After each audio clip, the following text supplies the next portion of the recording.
HD classic YouTube channel में UP दरोगा भर्ती में एक जो बहुत ही ज़्यादा फेमस क्वेश्चन हमसे पूछा जा रहा है कि जो हमारा स्कोर है सर वो बढ़ नहीं रहा है, ठीक है? जहाँ पे है वहीं पर पड़ा हुआ है। ज़्यादातर ऐसे लोग हमसे ये क्वेश्चन पूछ रहे हैं जिनका स्कोर 320 से ज़्यादा हो चुका है, ठीक है? वो पूछ रहे हैं कि अब हम इससे आगे कैसे बढ़ें? क्योंकि आप जानते हैं अगर आप जनरल से हैं और अगर आप एग्जाम में क्वालिफाई होना चाहते हैं खास करके दरोगा भर्ती में, तो इस समय जो कट ऑफ है साथी वो 340 के पार ही होगा, उससे कम नहीं होगा। पेपर का लेवल चाहे जो हो जाए, कठिन से कठिन मैं आपको बता रहा हूँ, अगर पेपर बनता है तभी भी 340 पार हो जाएगा, ठीक है? इतना लोगों की तैयारी हो चुकी है, इतने अच्छे से लोगों ने तैयार कर लिया है और ऐसे लोगों की संख्या आप जानते हैं पेपर में तकरीबन 3 से 4,000 है।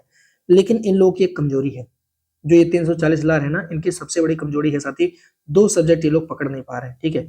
जो भी ये है, ये 2 सब्जेक्ट है साथी, एक तो आपका हिंदी है, इसको लेकर के हमारे पास बहुत सारे मैसेज आ रहे हैं, क्योंकि हिंदी में ये लोग जानते हैं 36 और 32 के आसपास में रह जा रहे हैं, इससे आगे नहीं बढ़ पा रहे हैं, ठीक है?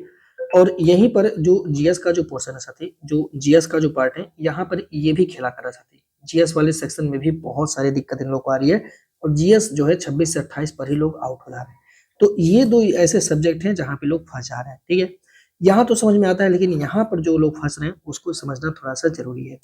कैसे करेंगे इस चीज़ को, थोड़ा-सा आप ध्यान रखिएगा। देखिए, हिंदी में आप जानते हैं कि जब भी आप मॉक टेस्ट दे रहे होते हैं, ठीक है? जब भी आप मॉक टेस्ट दे रहे होते हैं, तो एक पॉइंट आप नोटिस कर रहे होंगे, 2 चीज़ों पर आप ज़्यादातर फ़ोकस करिएगा। पहला कि जो क्वेश्चन आपसे रॉन्ग हो रहे हैं, क्या वह क्वेश्चन बेसिक वाले क्वेश्चन है? बेसिक क्वेश्चन कहने का मतलब है, ऐसे क्वेश्चन है जो आपने पढ़ा हुआ है, मतलब कि ये क्वेश्चन आपने ऑलरेडी पढ़ा हुआ है साथी, ठीक है? मतलब आपने पहले से पढ़ा हुआ है, लेकिन फिर भी वो क्वेश्चन आपसे गलत हो जा रहा है। अगर आपने पहले से उस टॉपिक को पढ़ लिया, उदाहरण के लिए मान लीजिए कि कोई ऐसा है जो प्रत्यय का सवाल है, ठीक है? मान लीजिए कोई प्रत्यय का सवाल है और आपने प्रत्यय को अच्छे से पढ़ लिया, ठीक है? लेकिन फिर भी वो आपसे गलत हो जा रहा है। ऐसे सवाल को हम बेसिक सवाल बोलते हैं, जो आपने पढ़ा है और वो आपसे गलत हो जा रहा है, ठीक है? पहला ये बेसिक होता है। अब गलत क्यों होता है, इसके पीछे 2 रीज़न होता है। पहला जो रीज़न होता है साथी, वो होता है थोड़ा-सा जल्दबाज़ी करना। आप कभी-कभी ऐसा होता है कि हम जल्दी करने के चक्कर में हमारी आँख जो है वो फिसल जाती है और हमें जहाँ नहीं वहाँ टिक मार देते हैं और बाद में हम अफ़सोस करते हैं। तो इस जल्दबाज़ी से बचने का एक ही रास्ता है कि पहले तो आप इस पॉइंट को नोट करिएगा कि जो भी एक टेस्ट से ये काम नहीं चलेगा, कम से कम आप 5 से 6 मॉक टेस्ट का एनालिसिस करिए और 5 से 6 मॉक का एनालिसिस करने के बाद आप क्या करिए, उन टॉपिक को अपने रफ कॉपी में या कहीं पर एक कागज़ में उन टॉपिक को लिखिएगा जिन टॉपिक से आपके सवाल गलत हो रहे हैं। ये बहुत अच्छा स्ट्रैटेजी होता है। जैसे मान लीजिए आपका प्रत्यय का सवाल गलत हो गया, तो आपने क्या किया, आपने उस वाले पॉइंट में प्रत्यय शब्द ऐसे लिख दिया कि यार मेरा यहाँ से क्वेश्चन गलत हो रहा है और आप मल्टीपल टाइम प्रत्यय का रिवीजन करिए और जभी भी आपके सामने प्रत्यय का सवाल आए, तो उसमें आपको ध्यान देना है, क्योंकि वहाँ पे अगर आप जल्दबाज़ी करते हैं, तो हो सकता है आपका फिर से गलत हो जाए। ऐसे ही अगर आपको लग रहा है कि यार मेरा जो एरर हो रहा है, वह एरर जो लेखक हैं उनकी रचनाओं को लेकर के हो रहा है, ठीक है? मान लीजिए आपके मन में ऐसा सवाल आता है कि जो लेखक है उनकी रचनाओं को लेकर के हमसे गलती हो रही है, ठीक है?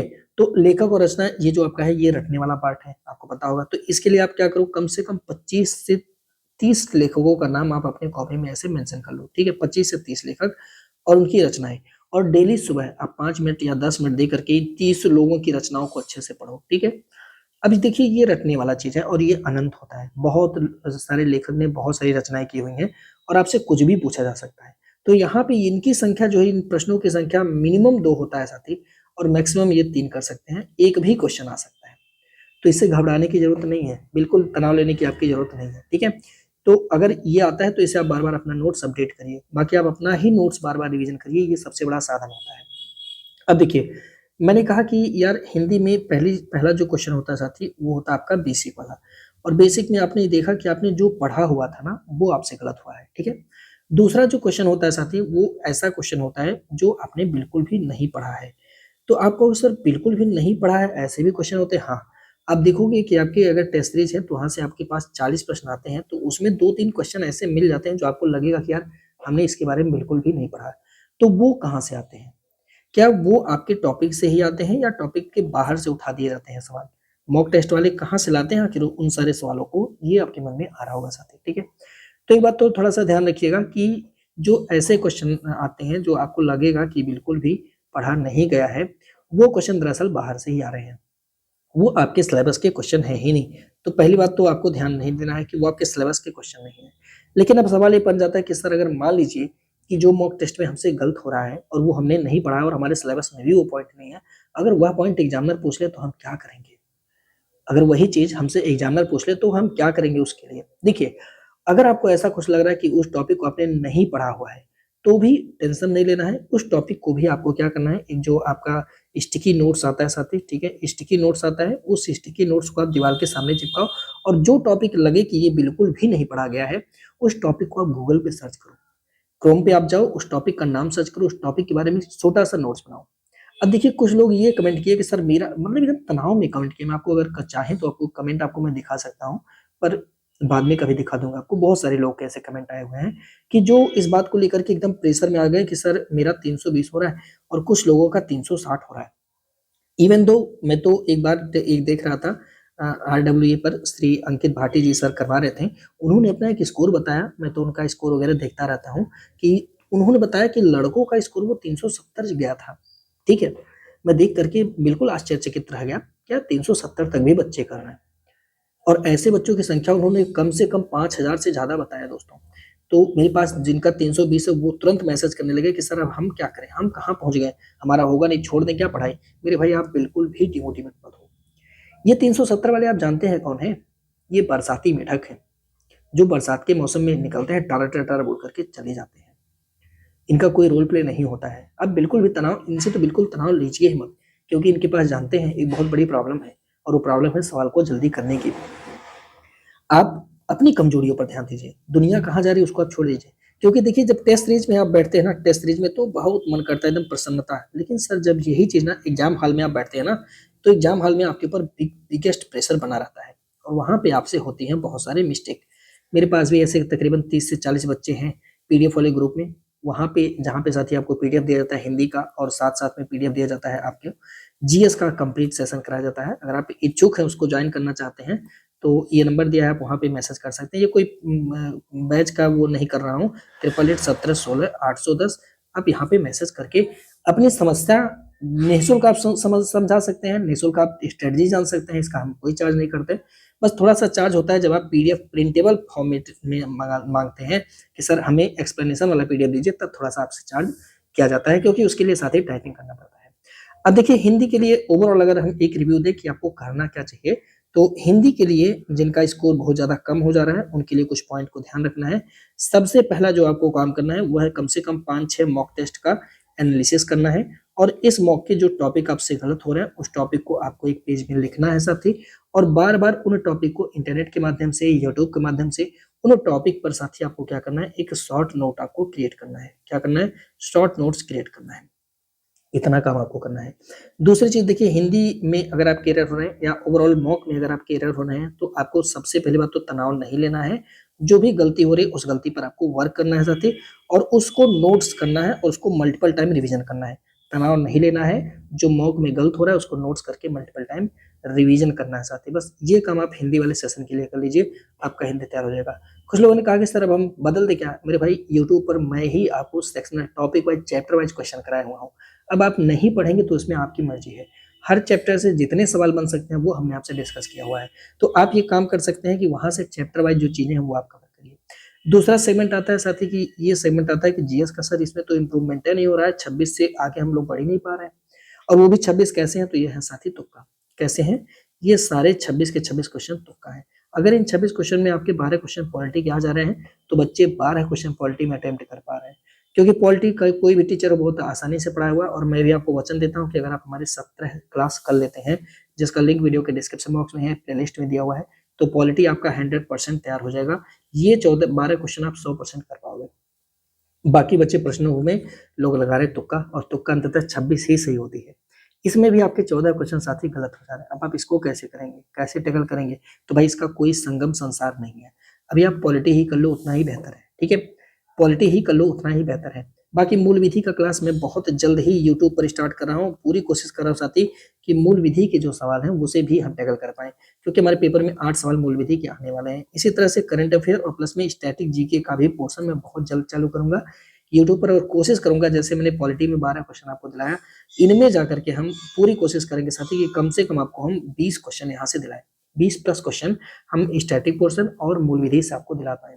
तो इस तरह से आपका स्कोर जो है वो 32-33 के पास में पहुँच जाएगा। राजा बन जाएँगे आप। इतना तो बहुत है, 32-33 कर लेंगे आप यहाँ पे ना अगर जीएस वाले पोर्शन में, तो एकदम मज़ा आ जाएगा आपको, ठीक है?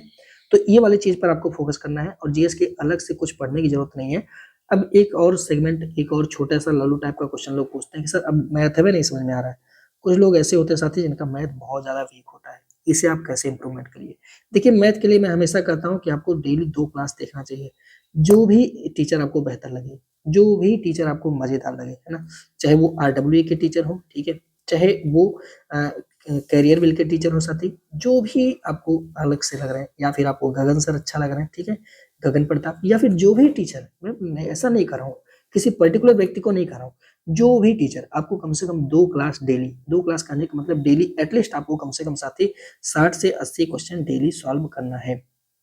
और आपको अगर लगे सॉल्व करते वक़्त कि कोई ऐसा टाइप आ गया, कोई ऐसा क्वेश्चन आ गया जो आपसे नहीं हो रहा है, जो टीचर ने समझाया, लेकिन आपको समझ में नहीं आया, तो आप उस क्वेश्चन का आप तुरंत करिए स्क्रीनशॉट। क्या करिए? स्क्रीनशॉट और टेलीग्राम पर आप उसको सेव कर लीजिए। कहाँ पे? टेलीग्राम पे साथी आप सेव कर लीजिए या तो उसका आप नोट्स बना लीजिए। ऐसे आप मेरी बात को आप मान के देखिएगा 30 दिनों तक आप करिए, तब तक आपका एग्ज़ाम डेट भी आ जाएगा। 30 दिनों तक आप 2 क्लास लेकिन साथी, कम से कम 80 क्वेश्चन आप करके देखिए, आप यकीन मानिए आपका मैथ भी बहुत अच्छा हो जाएगा। लेकिन इसके लिए आपको करना पड़ेगा, प्रैक्टिस करना पड़ेगा साथ ही, इस बात को थोड़ा-सा ध्यान रखिए, ठीक है? ये चीज़ें ध्यान रखिएगा। एक बच्चे ने कहा कि सर रनिंग पर भी ध्यान रखिए, देखिए मेरे पास आपको पता है 2021 की जब मैं तैयारी कर रहा था अपने पुराने वाले चैनल के साथ साथियों, तो रनिंग में हमारे पास ऐसे थे तकरीबन में आप मान के चलिए कि 16 से 17 बच्चे ऐसे हैं, जो रनिंग में फेल हो गए थे। इस बार भी हमारे साथ ये लोग जुड़े हुए हैं।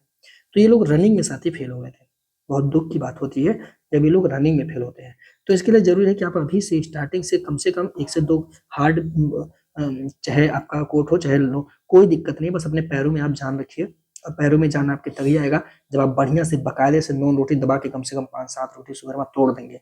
और इसके साथ-साथ हल्दी और दूध लेंगे क्योंकि आप जानते हैं हल्दी के साथ-साथ हल्दी में विटामिन्स बहुत वो विटामिन कह रहे हैं हल्दी के अंदर बहुत ज़्यादा एनर्जी होती है और दूध, इसको आप लीजिएगा, ठीक है? और अगर आप थोड़ा-सा भाई मांस वगैरह में खाते हैं, तो आप एग वगैरह का भी इस्तेमाल कर सकते हैं। कहने का मतलब घुटने में दम होना चाहिए ना, तभी ना दौड़ पाएँगे। अब गठिया है, आपका दर्द करेगा, पैर में दर्द करेगा, फिर आपका जो ये पैर की हड्डियाँ हैं दोनों, वो दर्द करेंगी, तो क्या मतलब है? तो पहले तो अपना ताकत बनाइए और दौड़ना स्टार्ट करिए। हमारे तो अभी इस वाले बैच में जो भी बच्चे जुड़े हुए हैं, उनमें से बहुत सारे बच्चे ऐसे हैं, जो आप पूरा अपना कर लिए हैं साथी, 4800 मीटर का पूरा अपना रेंज कंप्लीट कर लिया है।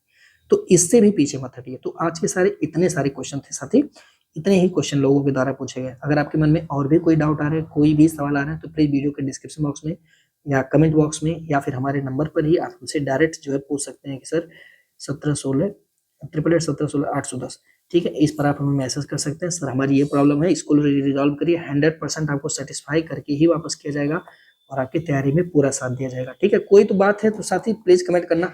और एक अंतिम सवाल जो लोग पूछते हैं, सर एग्ज़ाम कब होगा? अरे मेरे भाई तो हमको भी नहीं पता एग्ज़ाम कब होगा, लेकिन इतना ज़रूर पता है कि एग्ज़ाम होगा। I don't know when but इतना ज़रूर पता है कि एग्ज़ाम होगा।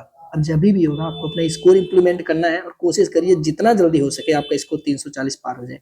अगर 340 पार नहीं होता है तो आप एग्ज़ाम 1 साल बाद हो तभी भी आप फेल हो जाएँगे, एग्ज़ाम कब हो जाए तभी फेल हो जाएँगे। तो पहले तो जानवा लगा कि यहाँ तक आप अपना स्कोर पूरा करिए, तब हमसे वाला प्रश्न पूछिएगा कि एग्ज़ाम कब होगा। वैसे यूट्यूब पर कुछ महानुभाव हैं जिनके रिश्तेदार लोग रहते हैं, जिनके रिश्तेदार लोग यूपीपीएससी में रहते हैं। कुछ लोग इसमें से कह रहे हैं कि नहीं दिसंबर दिसंबर जाना नहीं चाहिए, है ना? तो कुछ लोग कह रहे हैं कि अरे सर नहीं, बहुत ज़्यादा दिक्कत है। वैसे मुझे तो मेरा अपना मानने तो साथी मुझे लग रहा है कि यही जो समय है मार्च-अप्रैल का इसी में एग्ज़ाम कंडक्ट कराया जाएगा।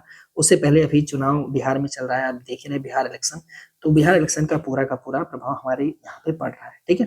तो मार्च-अप्रैल वाला सिस्टम है पर अपने को मार्च-अप्रैल थोड़ी करना है, अपने को तो रिवीजन भी करना है। तो रिवीजन के लिए पूरा हम लोग कोशिश करेंगे कि दिसंबर ये जो नवंबर का महीना चल रहा है इसके लास्ट तक 100% हमारी तैयारी कंप्लीट हो जाए। ताकि दिसंबर माह से एग्ज़ाम जभी भी हो हम लोग रिवीजन करें, रिवीजन प्लस मॉक दें। यही हमारा काम रह जाएगा डेली का साथ ही डेली एक मॉक देंगे और अपना जो है नोट्स को रिवाइज़ करेंगे और इम्प्लीमेंट करने की कोशिश करेंगे ताकि अपना स्कोर जो है वो पार हो जाए कितना 350। तो अगर आपका अभी भी कोई टॉपिक नहीं कंप्लीट है, तो मैं आपसे रिक्वेस्ट करूँगा पहले उसको आप कंप्लीट कर लीजिए। एग्ज़ाम मार्च में होगा तो और गर्दा उड़ाया जाएगा, दिसंबर में होगा तो मतलब यही गर्दा उड़ाया जाएगा। नहीं तो अगर मार्च-वार्च में हुआ तो एकदम इतनी तैयारी कर लीजिए कि धारा 370 पार हो जाए। हो जाएगा महाराज। आप चैप्टर वाइज़ नोट तो करिए, सब कुछ आसान हो जाएगा, ठीक है? तो मिलते हैं आपसे हम आपके सवालों के साथ अगली वीडियो में, तब तक के लिए हमें इजाज़त दीजिए। वंदे मातरम जय हिंद।